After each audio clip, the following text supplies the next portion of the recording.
Spoštovane predstavnice in predstavnike medijev ter ostala javnost, ki spremlja današnjo novinarsko konferenco, na kateri bo minister za zdravje Danijel Bešič Loredan predstavil analizo slovenskega zdravstvenega sistema. Lepo pozdravljeni. Slovenija ni edina država, ki se je znašla v post-covidni zdravstveni krizi. Z njo se spopadajo vse razvite države na svetu. Zakaj je do tega prišlo in kakšne so rešitve, bo povedal minister za zdravje Danijel Bešič Loredan. Izvolite. Ja, lep pozdrav, Petra, hvala. Ja, to, kar je Petra uvodoma rekla, je resnica. Mi se že vsaj nekaj mesecev na ravni Evropske unije ali pa Evropske komisije pogovarjamo, zakaj se je Evropa znašla v tako hudi post-covidni krizi.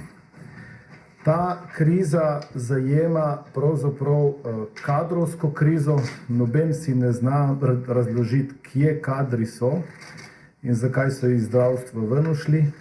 Seveda se pogovarjamo tudi o abnormalnem zvišanju stroškov zdravljenja in ob temu, da pravzaprav imamo opravka s prilivom pacientov, ki so bili v post-covidnem času prikrajšani za zdravljenje. Zmagovalci, če temu lahko tako rečemo, so seveda skandinavske države, ki so reformo zdravstva že naredile in so od vseh evropskih držav najbolje pripravljene. Vidimo, kakšna huda kriza je v Angliji, tudi na Češkem, tudi v Avstriji, ko se pogovarjam z avstrijskim kolegom, iščejo kadre, pa bom v prezentaciji pokazal, kako boljši situaciji so od nas samih. No, kar se tiče nas, jaz sem danes posebej ponosen na ministrstvo in na ekipo. Danes bosta uradno objavljena oba ključna dokumenta. Eno je pregled stanja na področju zdravstva v Sloveniji, skrajšan povzetek. Tako da zahvala ekipi na ministrstvo, izjemno delo je ekipa opravila v zadnjih 2 mesecih. Sam vam bom pa predstavil prezentacijo, ki sem jo predstavil na koalicijskem vrhu, kjer je poudarek na tistih najbolj ključnih točkah, pa če mi dovolite, bi kar začel. Tudi to prezentacijo bomo dali seveda v javnost, ker želimo vse tisto, kar na ministrstvu delamo, deliti z javnostjo. Najbolj pa želimo pravzaprav zaključke in vizijo reforme deliti ali pa, bom rekel, usmeriti na podatkovno znanost. Štejejo podatki. Podatke smo težko dobili. Tu imam jaz črn ekran, zdaj vidim sebe, če mi lahko date prezentacijo. Sicer pa so tudi vsi, ki so tukaj prisotni, dobili v roke. Tako da bomo počakali, da tehniki uredijo, da začnemo s prezentacijo. Evo. Slovenski zdravstveni sistem, v tej kratki prezentaciji bi vam rad predstavil pregled glavnih podatkov, ki smo jih dobili, izzive, nalašč govorimo o izzivih, vsi izzivi so rešljivi in seveda usmeritve za zdravstveno reformo. Res je, za cilj smo si zadali finsko vizijo zdravstvene reforme. Bodite pozorni na moder polkrog, ki pravzaprav celotno zdravljenje bazira na primarni ravni, ker pravzaprav vsi pacienti dobijo na primarni ravni praktično vso oskrbo. In še bolj bodite pozorni na krogec, kjer so združene 3 generacije. Torej, mi moramo danes enakovredno poskrbeti za mlado generacijo, za nas, delovno aktivne in za starejšo generacijo. Cilj preobrazbe slovenskega zdravstva je zgraditi koheziven, vzdržen in v prihodnost usmerjen model. Skratka, vsem prebivalcem Slovenije moramo zagotoviti enakopraven dostop do enake kvalitete zdravstvenih storitev, kadar jo potrebujejo. Ne glede na družbeni status, ne glede na regijo, na nacionalnost, na spol, nič ne sme vplivati na dostopnost zdravljenja, ko ga sleherni prebivalec Slovenije potrebuje. Cilj je tak, da imamo na koncu učinkovit, digitaliziran in finančno vzdržen zdravstveni sistem, in seveda ključni izziv za vse nas naprej, naš zdravstveni sistem moramo čim prej pripraviti na vse izzive, ki nas čakajo, nova epidemija, starajoče se prebivalstvo, razvoj obolenj in vse tisto, kar nas v prihodnosti na zdravstvu čaka, oziroma kot je dr. Kluger rekel, dual track je tista vizija, ki jo moramo imeti, na eni strani poskrbiti za zdravstveni sistem in na drugi strani dvigniti pripravljenost na vse nove izzive. Še enkrat, Finska je to nalogo že končala s 1.1.23 njihova reforma teče. Poglejte, kaj vse lepo piše, torej enakopravnost, vzdržnost, enak servis za vse ostale. Pa gremo zdaj na to, zakaj smo mi danes tukaj.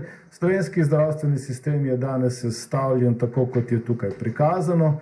Ministrstvo za zdravje naj bi, poudarjam, naj bi odgovarjalo za sistem. Zakaj naj bi? Poglejte, nadzorniki storitev so zbornice, so občine, so območne enote ZZZS. Skozi leta je Ministrstvo za zdravje vsa pooblastila nadzora predalo ostalim in posebej boste pozorni na občine in na primarno področje, torej vso področje družinske medicine, pediatrije na primarni ravni, ginekologije na primarni ravni, preventive je v domeni občin. Občine so ustanoviteljice javnih zdravstvenih zavodov, se pravi zdravstvenih domov, in nosijo odgovornost za zagotavljanje sredstev, za investicijo, za mrežo, za zdravstveno službo in za vse, kar spada zraven. Kadri. Slovenija ima težave s kadri, kljub temu, da številke kažejo, da se kader povečuje. Bom šel en graf naprej. Bodite pozorni, torej rast zdravnikov je vidna. Modra, svetlo modra medicinske sestre so diplomirane medicinske sestre, zeleno tehniki zdravstvene nege so srednje medicinske sestre. Pri diplomiranih medicinskih sestrah izjemna rast, pri srednjih medicinskih sestrah beležimo upad.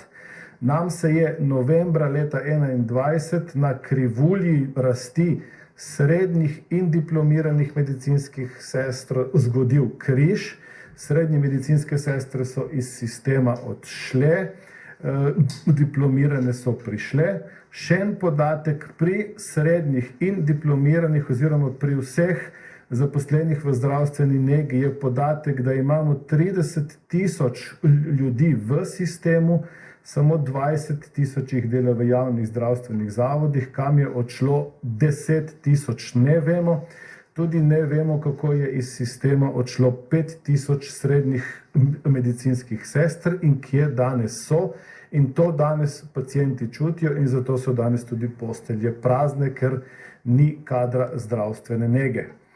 Po številu zdravnikov se Slovenija uvršča pod povprečje, vidimo recimo Slovenija 3,3 zdravnika na 1000 prebivalcev, poglejte Avstrijo 5,4, pa tudi tam se ubadajo z hudim pomanjkanjem zdravnikov. Finsko poglejmo, kje je 3,5 enaka, pa vendarle jim zdravstveni sistem funkcionira boljše, ker so z reformo se pripravili na vse izzive, ki jih danes imamo. Če pogledamo diplomirane medicinske sestre, tukaj smo pa nad evropskim povprečjem, pa vendarle poglejmo Finsko 13,6, tako da potrebno je gledati cel gozd in ne posameznega drevesa. Imamo težave s financiranjem slovenskega zdravstvenega sistema, denarja, kljub temu, da ga je veliko, da ga država zagotavlja, je nekontrolirano in ob taki strukturi, ki jo imamo danes, z starajočim se prebivalstvom bo denarja čez 15 let zmanjkalo, vkolikor sedaj v tem letu ali pa najkasneje v 2 letih celovito ne naslovimo financiranja zdravstvenega sistema. Zaradi covida je v letu 2020 v bistvu izdatki za zdravstvo, merjeni v procentih bruto državnega proizvoda, so zrasli, ampak izključno na račun države in na račun denarja, ki je iz proračuna prišel. Seveda pa rastejo izdatki za zdravstvo na prebivalstva. V BDP-ju smo nekje z vsemi ostalimi, kar pa nas uvršča pod povprečje, je izdatek na prebivalca za Slovenijo je nižji, kot je evropsko povprečje, in države, ki imajo bolj urejene sisteme, imajo ta izdatek bistveno večji. In to neravnovesje med procentom bruto državnega proizvoda in izdatkom na prebivalstva je ključ, kjer bomo potem iskali rešitev za celovito prenovo financiranja zdravstvenega sistema. V zadnjih 30 letih se zdravstveni sistem v Sloveniji ni kontinuirano obnavljal zaradi demografije, zaradi neuravnanih zdravstvenih potreb in kapacitet. Mi danes nimamo mreže, nikoli je pravzaprav nismo imeli in je nismo prenovili. Naša mreža izhaja iz poznih 80-ih. Imamo neučinkovito vodenje in upravljanje javnih zdravstvenih sistemov in seveda imamo nezdrav način življenja. Vse to povzroča čakalne vrste, pomanjkanje družinskih zdravnikov, izgube v bolnišnicah, neurejen plačni model, ki ni bil v bistvu prenovljen zadnjih 20 let, in seveda konstantno financiranje iz naslova različnih interventnih zakonov.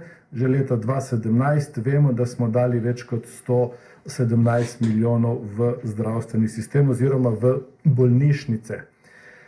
Izzivi: staranje prebivalstva, neravnovesje med aktivnim in neaktivnim prebivalstvom, to vam bom pokazal.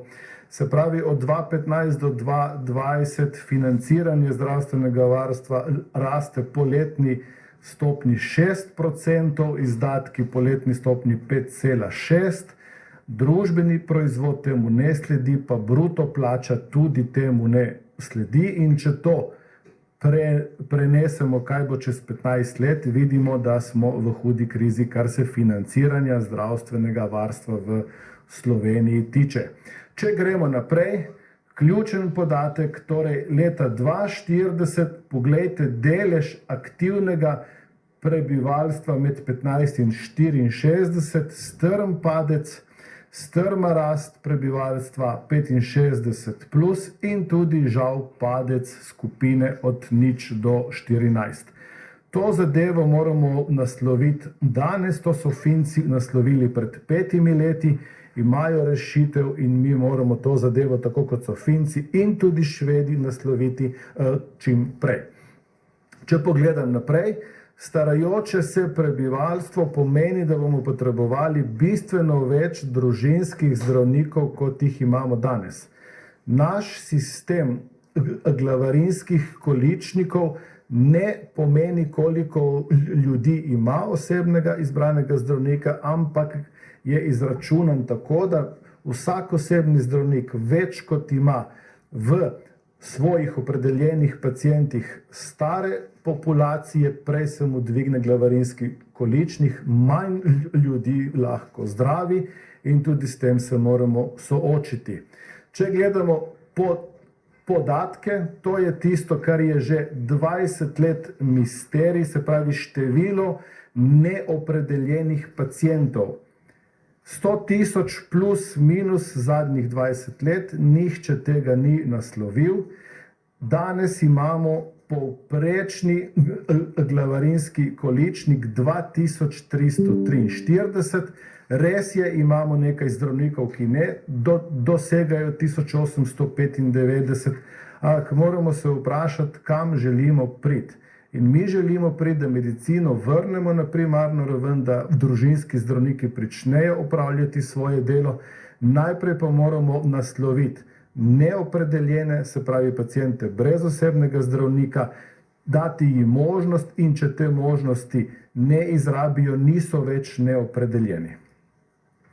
Če pogledamo, kako se je obdobje brez izbranega osebnega zdravnika, torej neopredeljeni niso izbrisani pacienti, neopredeljeni je neposrečen izraz za prebivalce, ki si osebnega zdravnika niso izbrali, ker ga ne potrebujejo, ker niso hoteli, ker so tujci in jih ni več v Sloveniji, ali pa v zadnjih 2 letih, ker preprosto so zdravniki iz javnih zdravstvenih zavodov odšli in ni se poskrbelo, da bi pacienti dobili avtomatično drugega osebnega zdravnika. Žal imamo neurejeno stanje podatkov, podatki so razdeljeni med ZZZS, med NIJZ, med ostale deležnike, vsak ima svoje podatke, niso centralizirani in zato tudi nimamo enotne metodologije. In danes, ko se vprašamo, koliko družinskih zdravnikov imamo, pravzaprav bomo videli podatek, do kakšnih podatkov pridemo in kaj se nam je zgodilo, zakaj imamo tako nizko število zdravnikov v državi. Če gremo naprej, poglejte, po podatkih zdravniške zbornice imamo 1851 zdravnikov. Po podatkih ZZZS in NIJZ imamo 1085 zdravnikov. Ta razkorak je prevelik, do tukaj moramo priti do dna, da vidimo pravzaprav, kje smo.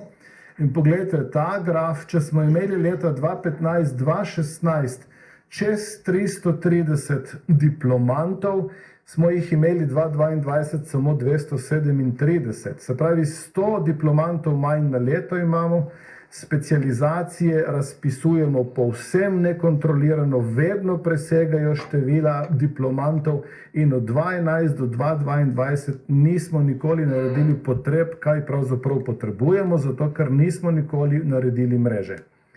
Urgentni centri, nalašč prikazujemo ta podatek, ko so bili leta 2015 planirani, pogledajte podatek za UKC Ljubljana, je bilo predvideno 135 tisoč obravnav, leta 2021 jih je bilo krepko čez 210 tisoč, pritisk je velik, tudi tu bomo mogli zelo hitro najti rešitve, jih iščemo in na temu intenzivno delamo.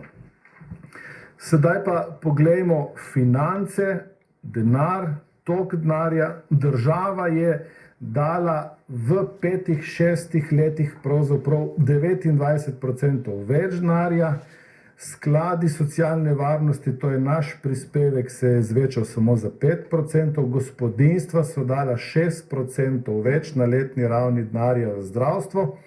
Se pravi, denar iz žepa se povečuje, mesečna plača in bruto državni proizvod Slovenije rasteta počasneje, kot pravzaprav rastejo zdravstveni izdatki na prebivalca. In to je točka, ki nam kaže, kaj se nam bo zgodilo v naslednjih 5-7 letih.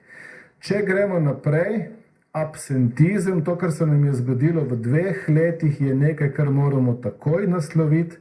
Se pravi, v letu 2021 so stroški za bolniške staleže znašali 500 milijonov evrov, v letu 2022 že preko 700 milijonov evrov. Denar, ki ga zberemo za zdravljenje, ga porabimo za plačevanje nadomestila bolniškega staleža. To zadevo imamo neurejeno, ni pravzaprav kompromisa med ZZZS, med SPIZ-om in med Zavodom za zaposlovanje. Vsak ima svoje komisije, vsak ima svoje standarde in to moramo združiti v eno. Če je nekdo na bolniškem več kot 3 mesece, mu je treba ponuditi bodisi rehabilitacijo, da se čim hitreje vrne, oziroma nekaj hitro nadomestljivega ali izobraževanje ali pa čim prejšnja upokojitev, če za to ni. Danes imamo 20 tisoč ljudi, ki so v staležu več kot 1 leto. Če gremo naprej, breme se je zvečalo tako za delodajalce in največ v breme ZZZS. Res je, lahko krivimo za to COVID, pa vendarle je bilo stanje že prej slabše. COVID je v celoti to zadevo razgrnil in tudi podatki oziroma to, kar se kaže za leto 2023, niso nič boljši kot za leto 2022. In po absentizmu se je Slovenija znašla čisto na koncu lestvice, kar nam mora sprožiti vse alarme v družbi, da končno to zadevo tudi uredimo.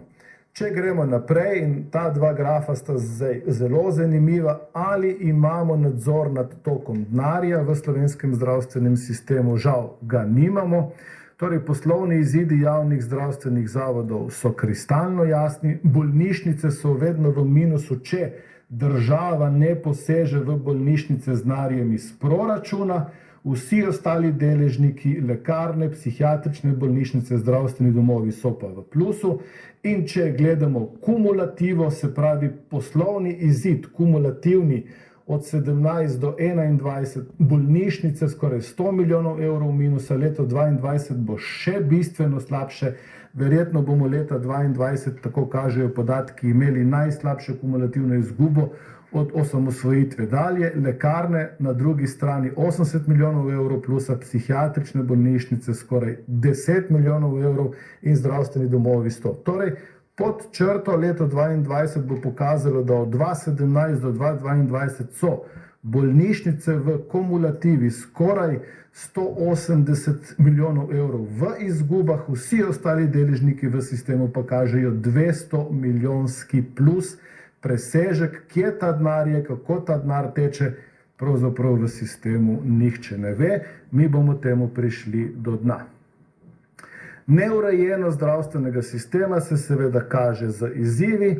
En tak povzetek, podaljšujejo se nam čakalne dobe, število oseb brez osebnega zdravnika seveda raste, kumulativni poslovni izid bolnišnic je slab in plačni model je pod stalnim pritiskom, zato terja vse to skupaj celovito reformo.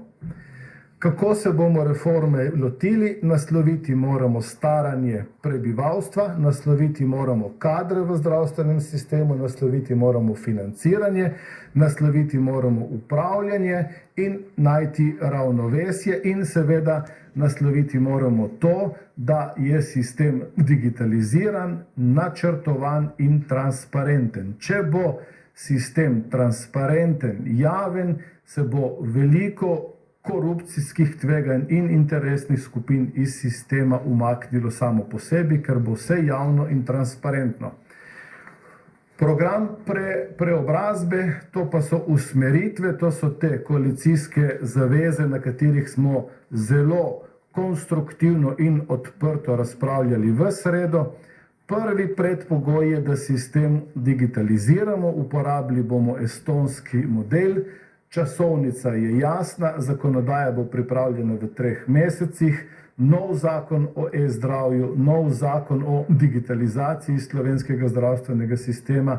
Cilj je 1.1.24 e-karton, zbiranje podatkov in enotni prikaz vseh podatkov, ki bodo seveda tudi javno objavljeni, podatki o poslovanju bolnišnic, o toku denarja, kam denar gre, da ne bo nesporazumov.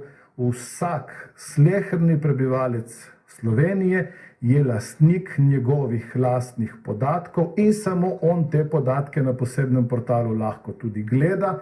Nihče ne sme v to vdirati in vsak prebivalec bo od 1.1.24 videl, kdo je v njegove zdravstvene podatke gledal. Kateri zdravnik, katera ustanova in tako naprej. Vsa orodja imajo Estonci in ni potrebno izumljati tople vode. Naslednji predpogoj, preden se lotimo reforme zdravstvenega sistema, je reforma plačnega sistema. Torej, dogovor je, da do 1. aprila se oblikuje ločen plačni steber za zdravstvo in socialno varstvo kot celota, ne za zdravnike posebej, ampak za zdravnike, medicinske sestre, fizioterapevte, laboratorijske tehnike, radiološke inženirje, skratka za cel sistem v celoti. Tudi tu je zaveza vlade, reforma plačnega sistema v celoti, o tem je že govorila ministrica za javno upravo, tu smo na isti osi, implementacija v sistem 1.1.24. Ta dva predpogoja sta pogoj, da začnemo z definiranjem mreže. Mreže najprej na primarni ravni, na nujni medicinski pomoči, kjer bomo na novo definirali time družinske medicine, kjer bomo vse družinske zdravnike in tudi pediatre razbremenili administrativnega dela in prenesli kompetence na drugi kader. Postavili bomo mrežo potreb zdravstvenih storitev in sicer regionalno Za vzor bomo vzeli območne enote ZZZS, kjer v 20% sicer prihaja do diskrepanc z statističnimi regijami. Poenotili bomo delovanje urgentnih centrov, izboljšali bomo kakovost in varnost obravnave pacientov. Ključna naloga reforme slovenskega zdravstvenega sistema je, da moramo obravnavo, torej temeljno obravnavo pacientov, vrniti specialistom družinske medicine oziroma pediatrom na primarni ravni. Tam je potrebno skrbeti 80% vsega, pritisk na urgentne centre morajo zmanjšati in specialisti na sekundarni in terciarni ravni morajo začeti opravljati svoje delo. Seveda pa moramo upoštevati specifiko vsake regije. V Sloveniji se regije med seboj razlikujejo in to bomo tudi upoštevali. Tudi tukaj je časovnica jasna. Najprej, najkasneje v 6 tednih nasloviti problematiko neopredeljenih z verificiranimi podatki, kjer bomo prikazali, koliko teh pacientov sploh je in zakaj so pravzaprav neopredeljeni. Vse ostalo pa zgoraj priprava zakonodaje in implementacija 1.1.24.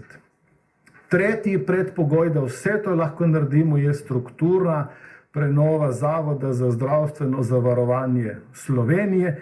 Estonci so nam v našem prikazu pokazali, kaj pravzaprav Zavod za zdravstveno zavarovanje mora početi za ljudi, kaj pomeni, da imajo vsak pacient svoj portal, kaj pomeni, da so vsi podatki o poslovanju vseh akterjev ali pa vseh izvajalcev, ki imajo podpisano pogodbo, da so javni, medsebojno primerljivi, vsak lahko vidi, koliko katerikoli zavod, ki opravlja storitve iz naslova javne zdravstvene blagajne, koliko naredi, koliko kadra ima, koliko ur zdravniki delajo, se pravi, vse je jasno, transparentno, nič se ne skriva. Torej, prenovljeni Zavod za zdravstveno zavarovanje postane središčna točka zdravstvenega sistema, sistem je digitaliziran in transparenten, javno so objavljeni vsi podatki o storilnosti izvajalcev. Ključno, potrebno je vzpostaviti partnerski odnos med izvajalci in ZZZS in ZZZS mora pravzaprav stopiti na to, da je osrednja točka pacient. Potrebno je prenoviti plačevanje zdravstvenih storitev in uporabiti estonski ZZZS za čim hitrejšo strukturno preobrazbo slovenskega ZZZS. Zakonodaja v 2 mesecih in ker gre za središčno točko, je potrebno iskati najširši možni družbeni konsens, da se ta zadeva čim hitreje implementira. To so koraki, prepotrebni, nujni, temeljni, zaporedni, ne usporedni, zaporedni. Ponavljam, da pridemo pravzaprav še do prenove nadzora in vodenja javnih zdravstvenih zavodov. Tu moramo spremeniti 30 let star zakon o zavodih, tudi to delamo, in opolnomočiti urad za upravljanje kakovosti in investicije v zdravstvu. Ni napaka, urad za upravljanje. Zakaj? Ker bomo po finskem vzoru Valvire, torej Valvira je agencija za nadzor zdravstvenega sistema, tako agencijo upeljali tudi pri nas. Ta agencija, novo ustanovljena, bo zaživela prav tako 1.1.24, bo vršila nadzor nad licencami, nad izvajanjem storitev. Vse to so nam Finci zelo lepo pokazali in to je smiselno seveda čim prej upeljati. V istem koraku tudi do 1.1.24 ureditev področje absentizma. To se že dela, zakonodajne spremembe se že pripravljajo.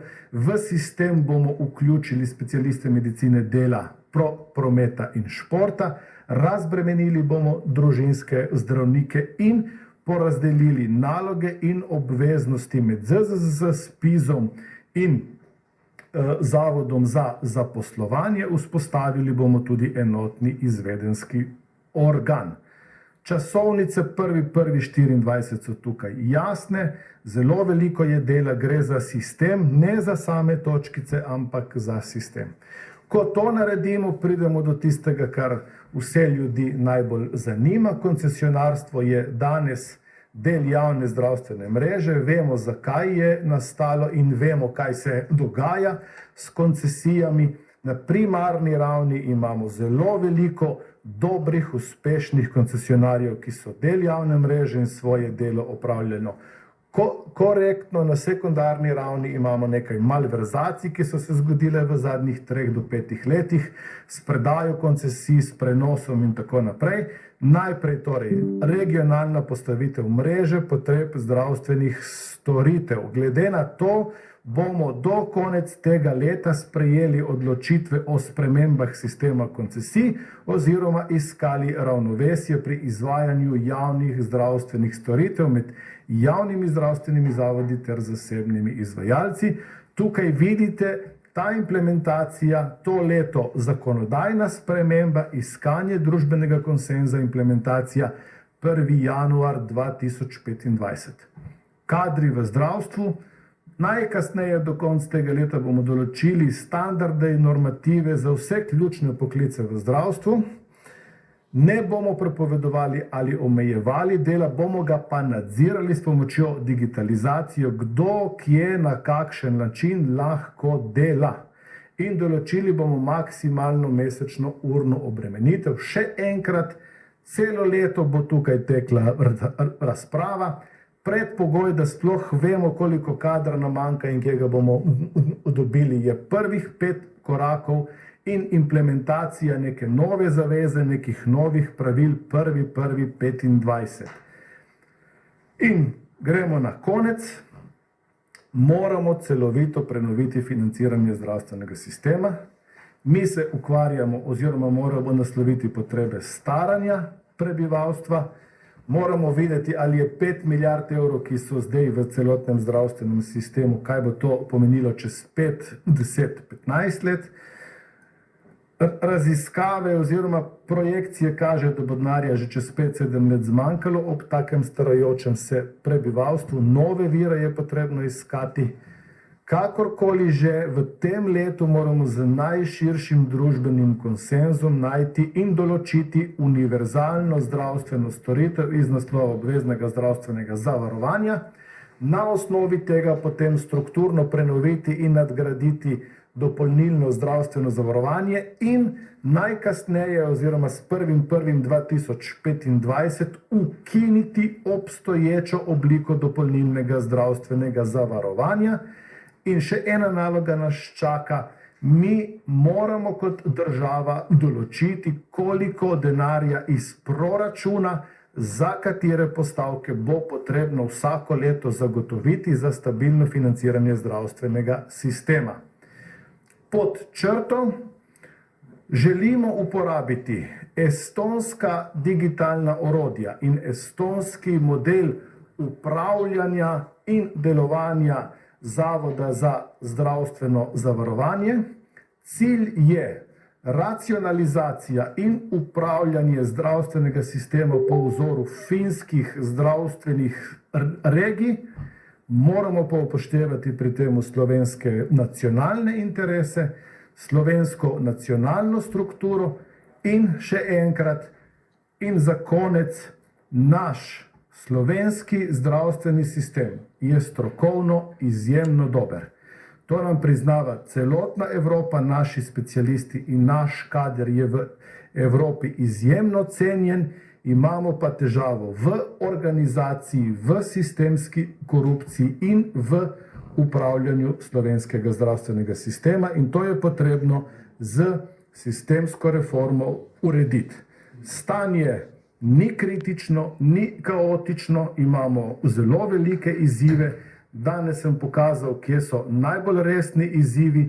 Torej, izzivi so pri kadrih, pri financiranju, pri upravljanju in pri pretoku denarja v sistem in to bomo tudi v celoti naslovili. Imamo temeljne dokumente, imamo zavezo vseh koalicijskih partnerjev, odprli bomo vrata za vse deležnike, iščemo nacionalni konsens za reformo zdravstvenega sistema. Hvala. Hvala, minister, za izčrpno predstavitev na skoraj 40 straneh. Sedaj pa izvolite vprašanja, novinarke in novinarji. Tisti, ki boste na Zoomu, tudi dvignite roko in vas bom potem poklicala po vrstnem redu. Vprašanje verjamem, da je nekaj stvari kar ogromno, gre za analizo 30 let starega zdravstvenega sistema. Stopite tukaj, se predstavite in zastavite vprašanje. Izvolite.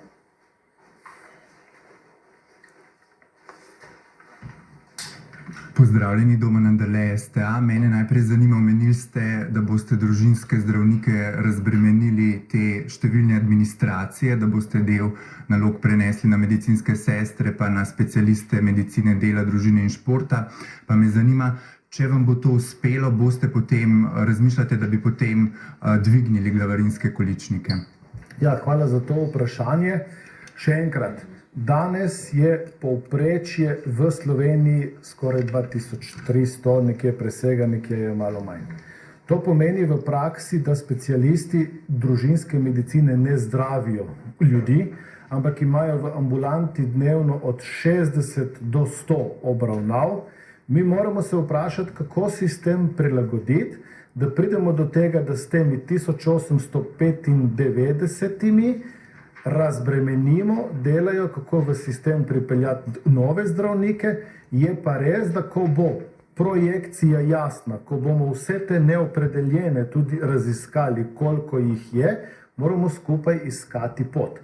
Šele ko bomo vse korake naredili in ko bomo tudi de facto prišli do razbremenitve, tudi do tega, koliko lahko prenesemo na ostalo osebje, tudi obračunski model spremenili, bomo odprli razpravo o glavarinskih količnikih oziroma o spremembi obremenitev in financiranja. Kot da se lahko zgodi, ni izključeno naprej. Nič ne izključujemo naprej. Naš zdravstveni sistem je tako odprt, da ničesar ne izključujemo, koraki so jasni, iščemo družbeni konsens, ampak zaporedje je pa ključno in tega zaporedja se bomo držali. Pa še drugo vprašanje.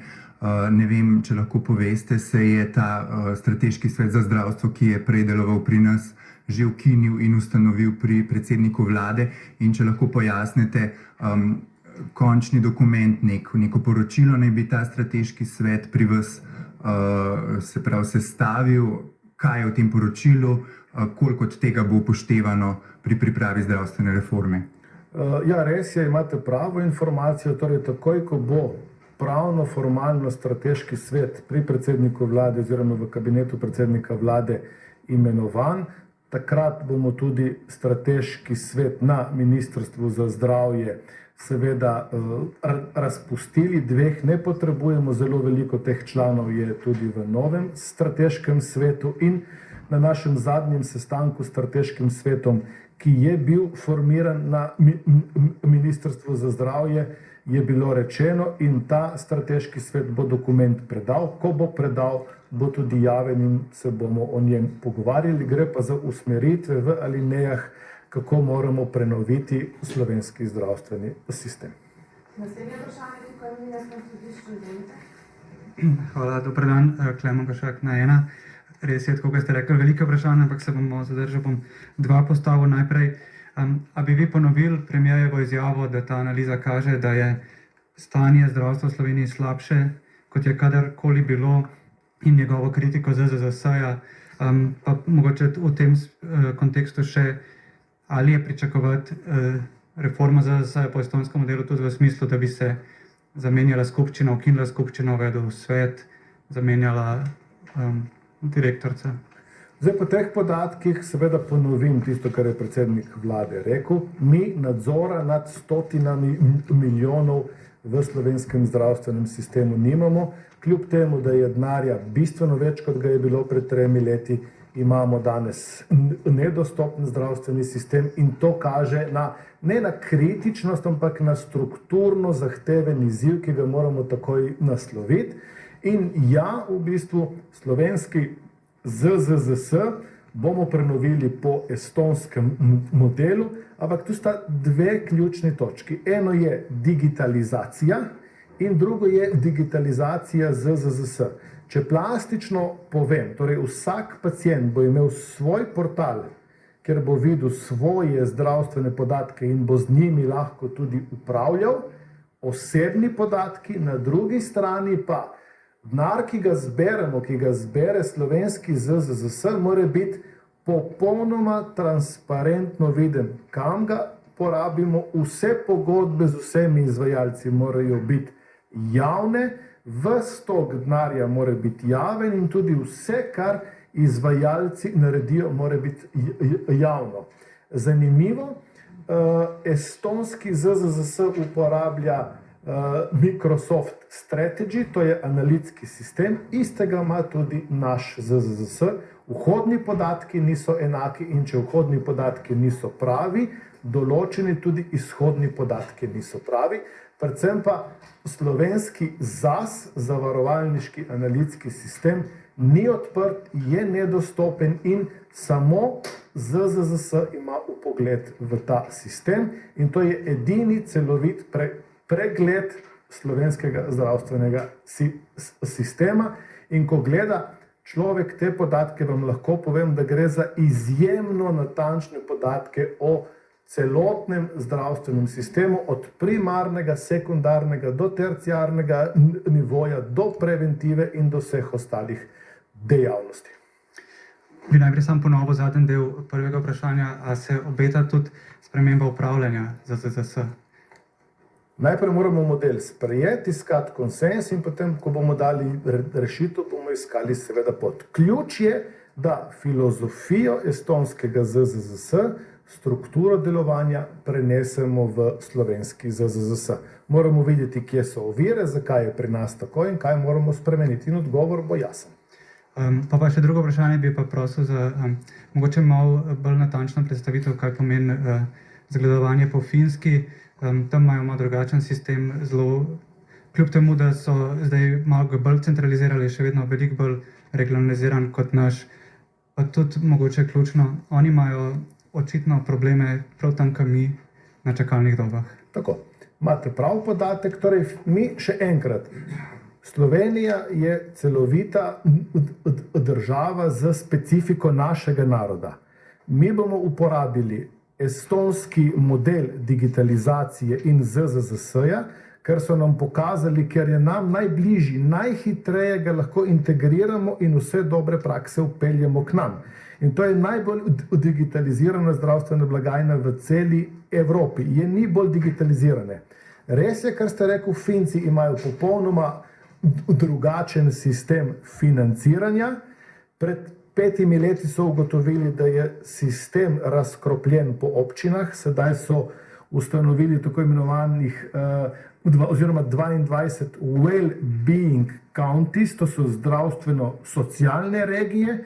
Te regije morajo zagotoviti pravzaprav storitve slehernemu prebivalstvu. Mi bomo uporabili ta regionalni model za koncentriranje, za porazdelitev, da bo sleherni prebivalec 12 slovenskih regij imel enako dostopnost do vseh storitev in ker tudi pri nas kadra ni, bomo poiskali poti, kako koncentrirati, združevati, na enem mestu nuditi vse, da nam bo vsem lažje, predvsem pa, da bomo izboljšali dostopnost do zdravstvenih storitev ob temelju na primarni zdravstveni ravni. Hvala. Še kakšno vprašanje v dvorani? Sicer imamo, lahko povemo pa nazor do vas. Dan, Marjeta Bogataj, Demokracija. Vseeno bi vas vprašala, ker je pač minilo že 7 mesecev, ali koliko natančno od volitev, kako to, da šele zdaj vse to ugotavljate, ali se ni dalo hitreje, oziroma šele zdaj bomo iskali rešitve, pravite? Da, tudi hvala za to vprašanje, ker še enkrat, kot sem v predstavitvi pokazal, mi nimamo centralnega zbiranja podatkov. Toliko časa smo porabili, da smo prišli do vseh teh podatkov.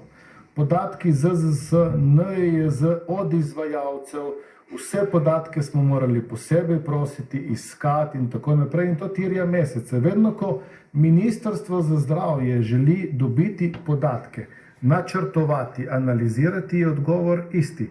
Nimate pravne podlage. In res je nimamo. Zakaj? Ker smo skozi desetletja vsa pooblastila oddali. oddali smo jim zbornicam, ZZZS-ju, NIJZ-ju in tako naprej in danes na ministrstvu pravzaprav se soočamo s tem, ampak da se. Vse podatke smo pridobili in šele prvič na osnovi vseh verodostojnih podatkov imamo jasen načrt. In tudi, ko smo te podatke pridobili, ko smo seveda sistem v celoti analizirali, se je ustanovila delovna skupina pri predsedniku vlade iz 4 ministrstev, ki bomo sedaj delovali za isto mizo skupaj. Ker vedno se je šlo MZ na eni strani, finance na drugi strani ponovadi od kje zgoraj, MJU na tretji strani in digitalizacija posebej. Sedaj smo vsi za isto mizo, vsi predlagamo rešitve in delujemo kot celota in to je edina pot in predsednik vlade je v vsakem koraku obveščen o vsakem našem koraku in to je ključ. A lahko eno pod vprašanje. Pred volitvami se je namreč zdelo, da imate rešitve že pripravljene, pa me zdaj samo zanima, ali imate občutek, da se bodo rešitve, do katerih boste prišli, precej razlikovale tako vsebinsko od tistih, kar ste mislili pred volitvami? Rešitve smo imeli pripravljene, če pogledate časovnico, ki je, ta časovnica je kratka in te rešitve bodo take, kot smo jih pred volitvami in tudi takoj po volitvah zagovarjali. Ok, še politično vprašanje. Kot veste, so v Slovenski demokratski stranki pripravili različna priporočila od spremembe zakona o javnem naročanju, priprave novega plačnega sistema in tako naprej, se to veste. Tudi izredna seja Državnega zbora bo, pa me zanima, ali podpirate njihova priporočila, oziroma ali boste v pripravo rešitev vključili tudi druge parlamentarne stranke, opozicijske in tudi druge interesne skupine z področja zdravstva. Ja, hvala tudi za to vprašanje. Seveda smo odprti in bomo odprti. Reforma zdravstvenega sistema je nekaj, kar zahteva najširši možni družbeni konsens. Jaz sem posebej vesel, da imamo danes izredno sejo odbora za zdravstvo, v sredo izredno sejo parlamenta na temo zdravstva, takoj potem še eno sejo odbora za zdravstvo, kar pomeni, da je fokus res tukaj. Vsak bo povedal svoje rešitve in iskanje bo skupaj do zakonodajnega predloga, do nekega konsenza in ta konsens mora na koncu iti skozi parlament. Torej, mi kot Ministrstvo za zdravje in cela vlada bo pripravljala zakonodajne spremembe, potem moramo pri tej pripravi vključiti vse deležnike, najti kompromis in parlament je tisti, ki zakone sprejema, ki bodo seveda reformirali naše zdravstvo. Lahko sem še eno vprašanje? Samo še to me zanima. Upam, da nisem preslišala, zakaj ste ukinili ta urad za cenovno evidenco medicinske opreme? Ja, tudi to vprašanje je bilo že večkrat postavljeno, torej ta urad ni opravljal svoje naloge, bile so tudi neke diskrepance na račun v bistvu sinergije z evropsko zakonodajo. To bo tudi v roku 3 do 6 mesecev na novo postavljeno tudi v skladu z evropskimi direktivami v uradu za upravljanje, nadzor in investicije v zdravstvo. Ravno te referenčne cene. Ampak moramo vedeti, Evropska komisija pripravlja veliki farmacevtski paket, pripravlja zelo velik paket na področju medicinskih pripomočkov. Imamo tudi paket tako imenovanega evropskega podatkovnega v bistvu zbiranja podatkov in vse to moramo implementirati. Ni potrebno izumljati tople vode. Hvala lepa. Kot sem obljubila, se selimo na splet. Špela Bezjak, Spot TV je prva dvignila roko in ima lahko da je zastavila vprašanje. Minister, v bistvu me zanima pa tvoje. Kaj je vas osebno, če ostanemo seveda pri tej analizi, kateri podatek, katere številke se vam osebno se zdijo najbolj pretresljive?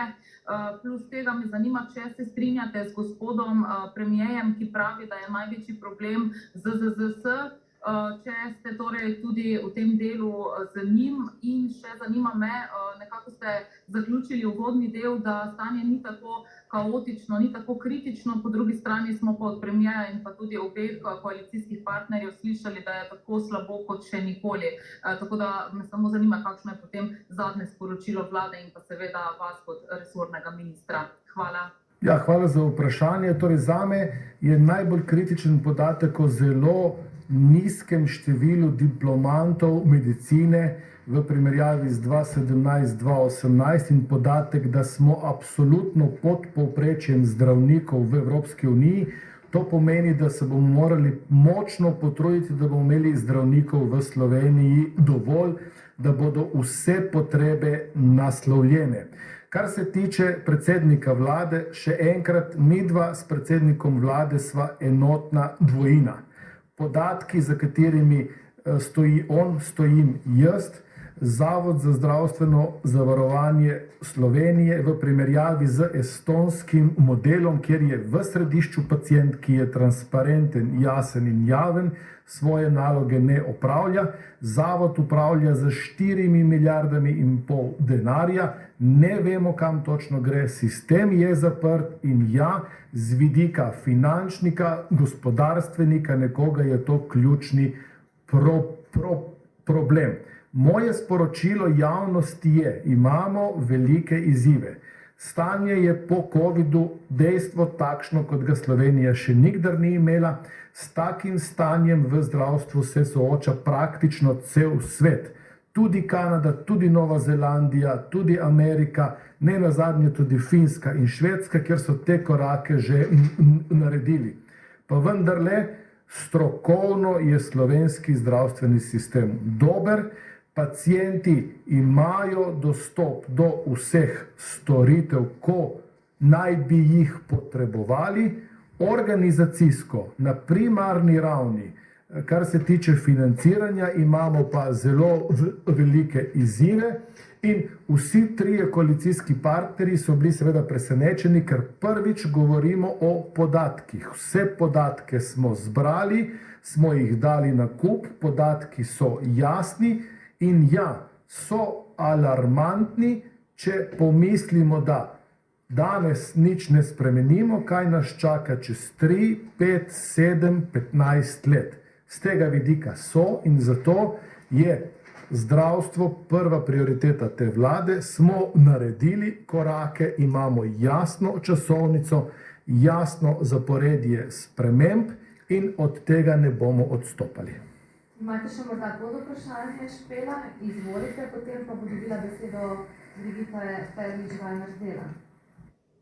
Ja, potem bi v bistvu samo še dvoje. Vprašala bi vas, če torej generalna direktorica ZZZS-ja, gospa Tatjana Mlakar, še uživa torej vašo podporo oziroma jo še vidite kot del ekipe, ki bo torej prenovila ta sistem in uredila pač neka nova razmerja znotraj ZZZS-ja in pa še glede sodelovanja na tedenski oziroma dvotedenski ravni s poslanci, na kakšen način bodo torej tudi oni aktivno vključeni v to zdravstveno reformo, boste recimo se teh sestankov udeležili tudi vi osebno. Hvala. Da, na oba vprašanja bom odgovoril pozitivno. Zavod za zdravstveno zavarovanje bo intenzivno vključen v reformo. Sam si želim, da bi začeli bolj intenzivno in bolje sodelovati. Videli smo pred kratkim, da je ZZZS samovoljno v sistem poslal znižanje cen storitev za leto 2023, kar bi potopilo slovenski zdravstveni sistem. Po intervenciji, po klicu, po sestanku se je ta zadeva umirila in bo stanje seveda dobro in pozitivno za leto 2023. Takega sodelovanja si želim še naprej. Kar se pa tiče dvo-trotedenskih, enkrat na mesec, najkasneje bomo v parlamentu, pred vsemi poslanci, da, sam se bom tega udeleževal, svojo ekipo, predstavljal strukturne spremembe vsebine, v vsakih naših korakih bodo obveščeni in da tudi v poslanske skupine, tako NSI kot SDS, bomo šli iskali kompromis, ker je zdravstvo naše. Mi smo na sredini, zdravstvo ni levo, ni desno ali kakorkoli hočete politično polarizirano, je od vseh nas in naloga nas je, da dosežemo družbeni kompromis za prepotrebne spremembe ali zdravstveno reformo, ki ni bila žal narejena 20 in več let. Najlepša hvala. Zdaj se selimo na delo, v dvorani pa naj se pripravi Borut Mekina. Lepo pozdravljeni, novinarka Dela Brigitte Ferlič-Kajnar. Gospoda ministra, prosim za odgovor na vprašanje, kdo je pravzaprav glavni avtor te analize, koliko ur dela je bilo v to analizo vloženo. Potem pa še drugo vprašanje, in sicer, kje v analizi je morda konkretizirano odtakanje denarja, ki ga je premier Golob omenjal. To bi bilo zaenkrat vse. Hvala. Ok, kar se tiče analize, analiza je delo 20 ljudi in vseh podskupin celega ministrstva. Vsi sekretarji, vsi direktorji, vsi vodje sektorjev. Ta dokument smo pripravljali en mesec, pravzaprav od jutra do večera, potem ko smo uspeli vse podatke zbrati. Odtakanje denarja je jasno vidno v 200 milijonskem evrov kumulativne izgube pri bolnišnicah in 200 milijonskem evrov plusu pri ostalih deležnikih v zdravstvu. Ta del bo se seveda treba zdaj poglobljeno raziskati in bomo prišli v bistvu, kaj pomeni odtekanje denarja. Če mi zberemo denar, mora biti porabljen za zdravljenje. Če so nekje presežki, presežkov ne sme biti, ampak se morajo vrniti v sistem za zdravljenje, za zaposlene, za investicije, za razvoj. In če delamo nekje minus, 200 milijonov kumulativnega minusa v slovenskih bolnišnicah, se nam morajo prižgati vsi rdeči alarmi. Iz leta 2021 intenzivni trend, padec zaskrbljujoč v letu 2022, to bo treba v celoti nasloviti, pogledati potem, ko bomo imeli podatke za 2022 po posameznih ustanovah, po posameznih postavkah, kam je denar šel, obrniti se za morebitne transakcije v tujino in potem bomo videli, kaj, kje in koliko denarja gre. Hvala. Borut Mekina, Mladina. Sodeč po vaših dosedanjih izjavah bi moralo biti urejeno področje popoldanskega dela zdravnikov nekje, recimo marca, aprila ste dejali. Torej, tam nekje bi javnost naj izvedela točno, kako bo ta režim izgledal. Ne? In zdaj me zanima, v okviru katere vaše reforme znotraj te časovnice, ki jo napovedujejo, kadrovska, plačna, itd., bomo izvedeli, kakšna bodo ta nova pravila. Torej, ali bodo zdravniki še lahko delali pogodbeno pri istem delodajalcu, ali bodo lahko delali znotraj javne mreže, si jih bodo lahko izposojali, ali bodo še potrebna recimo soglasja za delo, in ali bodo morali biti zaposleni pri zasebniku, če bodo želeli tam delati. Hvala. Da, hvala za vprašanje. Zdaj, če ste pozorno brali prosojnico, ta pride na konec, to je prosojnica 8 korak, kadri. Ta korak, te zakonodajne spremembe pridejo šele do konec leta. Torej, do konca tega leta bomo imeli jasen načrt zakonodajne spremembe, ki bodo implementirane 1.1.25.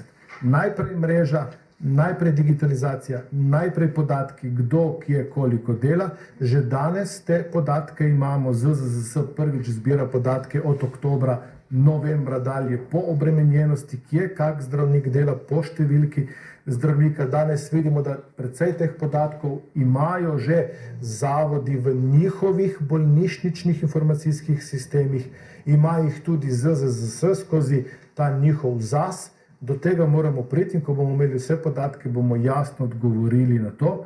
Dejstvo pa je, in jaz bi tukaj še enkrat opozoril celotno javnost, ves politični prostor, prosim, zdravnikov in tudi kadra v zdravstvu imamo premalo.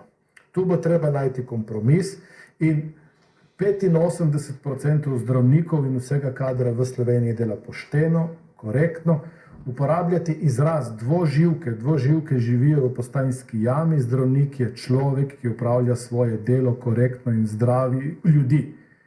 15% zdravnikov imamo, ki obstoječo zakonodajo izjemno dobro izkoriščajo, to moramo mi urediti in moramo pravzaprav nasloviti vse možne kapacitete v zdravstvu, poiskati pot, okrepiti javne zdravstvene zavode, da bodo konkurenčne pri izvajanju storitev, nagrajevanju, plačevanju zasebnim in ta kompromis. In to mnoge države v EU že imajo in če pogledamo Švede, Fince, Nemce, Avstrijce, Nizozemce, je ta pot kristalno jasna.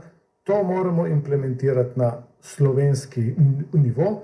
Dejstvo pa je, da moramo seveda to, kar se je dogajalo v zadnjih 3-5 letih s preprodajo koncesij, z raznimi SP-ji, DO-ji in tako naprej urediti, da bo digitalizirano, jasno in transparentno. Pa če citiram direktorja estonskega ZZZS, za vsakega zdravnika vemo, koliko ur v katerem delu zdravstvenega sistema dela. Še kakšno poročanje? Ne? Ne, hvala.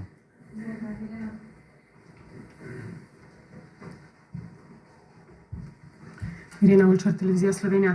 Jaz bi se vrnila na vaše besede, ker me zanima, se vam je zareklo ali res tako mislite. Namreč, rekli ste strokovno, imamo dober sistem, pacienti imajo dostop do zdravnika, ko ga potrebujejo.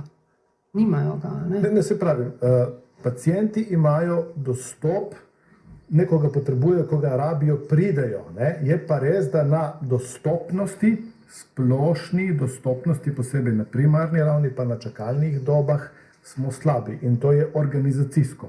Zato je to izziv, zato je to problem, ampak ko do zdravnika pridejo, imamo najboljšo ali pa eno najboljših oskrb v Evropi in to moramo znati ceniti.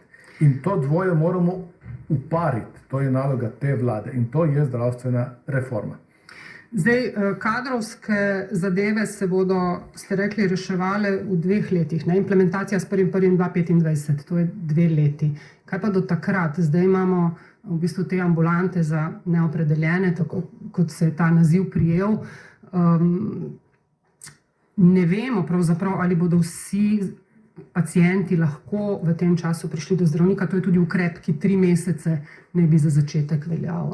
Da, mislim, to bomo pač videli. Zaenkrat se po Sloveniji kažejo tam, kjer je veliko število ljudi brez izbranega zdravnika, prihajajo v ambulanto za neopredeljene in jih je dosti. V Velenju ima taka ambulanta 60 do 80 obiskov.